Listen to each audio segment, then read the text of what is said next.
ರಾಷ್ಟ್ರ ಸಂವಿಧಾನಕ್ಕೆ ನೀನೆ ಶಿಲ್ಪಿಯು ದಾರಿದೀಪವು ನೀನೆ ಕಲಿಸಿಕೊಟ್ಟೆ ಸಮಾನತೆಯನ್ನು ಸರ್ ನಮಸ್ತೆ. ಸರ್ ಹೇಳಿ ಸರ್. ನಮಸ್ತೆ. ನಿಮ್ದಲ್ವಾ ಆಟೋ? ಹೌದಾ. ಬಾಬಾ ಸಾಹೇಬ್ ಅಂಬೇಡ್ಕರ್ ಅವರ ಫೋಟೋ ನಿಮ್ಮ ಏನು ಆಟೋದ ಮುಂದಕ್ಕೆ ಹಾಕಿದ್ದೀರಾ? ಏನು ವಿಶೇಷ ಸರ್ ಇದು? ಸರ್ ವಿಶೇಷತೆ ಅಂದರೆ ಬಾಬಾ ಸಾಹೇಬ್ ಅಂಬೇಡ್ಕರ್ ಅಂತಂತಂದರೆ ಸಂವಿಧಾನ ರಚನೆ ಮಾಡಿದಂಥ ಮಹಾನ್ ವ್ಯಕ್ತಿ. ಈ ದೇಶದಲ್ಲಿ ಏನಾದರೂ ಪವಿತ್ರವಾದ ಗ್ರಂಥ ಏನಾದ್ರು ಅಂತ ಇದ್ದರೆ ಅದು ಸಂವಿಧಾನ ಅಂತ ಹೇಳಕ್ಕೆ ಇಷ್ಟಪಡ್ತೀನಿ. ಬರೀ ದಲಿತರಿಗೋಸ್ಕರ ಸಂವಿಧಾನ ಬರೆದಿಲ್ಲ, ಪ್ರತಿಯೊಂದು ಜನಾಂಗಕ್ಕೂ, ಪ್ರತಿಯೊಂದು ಪೀಳಿಗೆಗೂ, ಪ್ರತಿಯೊಂದು ಮಕ್ಕಳಿಗೂ, ಹೆಣ್ಮಕ್ಳಿಂದ ಎಲ್ರಿಗೂ ಸಹ ಸಂವಿಧಾನ ರಚನೆ ಮಾಡಿದಂಥ ಮಹಾನ್ ಪುರುಷರು. ಅಂಥ ವ್ಯಕ್ತಿಗೆ ನಮ್ಮ ತಂದೆ ಸ್ಥಾನದಲ್ಲಿರ್ತಕ್ಕಂಥದ್ದು ನಾನು ಅಪ್ಪಟ ಅವರ ಮಗನಾಗಿ ನನ್ನ ಆಟದಲ್ಲಿ ಅವರ ಒಂದು ಭಾವಚಿತ್ರವನ್ನು ಹಾಕ್ಕೊಂಡಿದ್ದೀನಿ.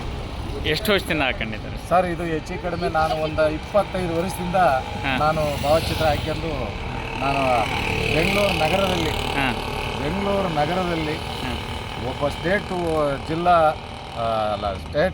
ಪ್ರಧಾನ ಕಾರ್ಯದರ್ಶಿಯಾಗಿ ದಲಿತ ಸೇನೆಯಲ್ಲಿ ಸಂಘಟನೆಯಲ್ಲಿದ್ದು 25 ವರ್ಷದಿಂದ ನಮ್ಮ ಸಾಹೇಬ್ರ ಫೋಟೋನ ಹಾಕ್ಕೊಂಡು ನಾನು ಮೆರವಣಿಗೆ ಮಾಡ್ತಾಯಿದ್ದೀನಿ. ಆ ಋಣ ತೀರಿಸ್ಬೇಕು ಅನ್ನೋ ಒಂದು ಉದ್ದೇಶಕ್ಕೋಸ್ಕರ ಅವರು ಬರೆದಂಥ ಒಂದು ಸಂವಿಧಾನ ಯಾರೂ ಕೇವಲವಾಗಿ ಕಾಣೋಂಥ ಸಂವಿಧಾನ ಅಲ್ಲ. ದಯಮಾಡಿ ನೀವು ಎಲ್ಲರೂ ಯಾರು ದಲಿತರಾಗಿರ್ಬೋದು, ಇನ್ನೊಂದು ಯಾವುದೇ ವರ್ಗದವರಾಗಿರಲಿ, ಒಂದು ನಮ್ಮಪ್ಪನ ಪೂಜೆ ಸಲ್ಲಿಸಬೇಕು. ಮತ್ತು ಅದೇ ರೀತಿ ಇದೇ ತಿಂಗಳು 30ನೇ ತಾರೀಕು ಮಂಗಳವಾರ ವಂಗೇರೆ ಗ್ರಾಮದಲ್ಲಿ ಬಾಬಾ ಸಾಹೇಬ್ ಅಂಬೇಡ್ಕರ ಆಚರಣೆ ಇದೆ. ಅವ್ರ ಹುಟ್ಟುಹಬ್ಬ ಆಚರಣೆನ ಪ್ರಥಮ ಬಾರಿಗೆ ಇಡೀ ವಂಗೇರೆ ಗ್ರಾಮದಲ್ಲಿ ಇದುವರೆಗೂ ಯಾರೂ ಮಾಡಿಲ್ಲ. ಆ ಆಚರಣೆನ ಆರ್ಕೆಸ್ಟ್ರಾ ಇದೆ, ಅನ್ನದಾನ ಕಾರ್ಯಕ್ರಮ ಇದೆ, DJ ಇದೆ, ಬೆಳ್ಳಿ ರಥ ಇದೆ.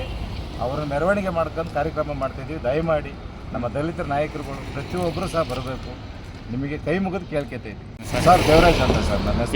ಎಲ್ಲಿ ವಾಸ ಮಾಡೋದು? ವಂಗೇರೆ. ಈಗ ಬಾಬಾ ಸಾಹೇಬ್ ಅಂಬೇಡ್ಕರ್ ಅವರ ಫೋಟೋ ಹಾಕ್ಕೊಂಡಿದ್ದೀರಾ.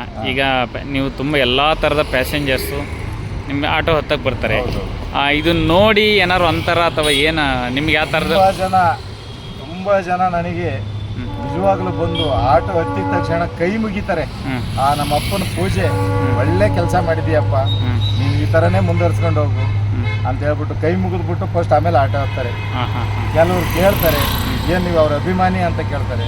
ಅಭಿಮಾನಿಗಿಂತಂದೂ ನಮ್ಮ ಜನ್ಮ ಕೊಟ್ಟ ಅಪ್ಪನಿಗಿಂತ ಹೆಚ್ಚು ಅಂತಲೇ ನಾನು ಹೇಳೋದು. ಎಷ್ಟು ವರ್ಷ ಆಯ್ತು ಈ ಫೀಲ್ಡಲ್ಲಿ? ನಾನು 32 ವರ್ಷ ಆಯಿತು ಸರ್ ಆಟೋ ಡಿಪಾರ್ಟ್ಮೆಂಟಿಗೆ.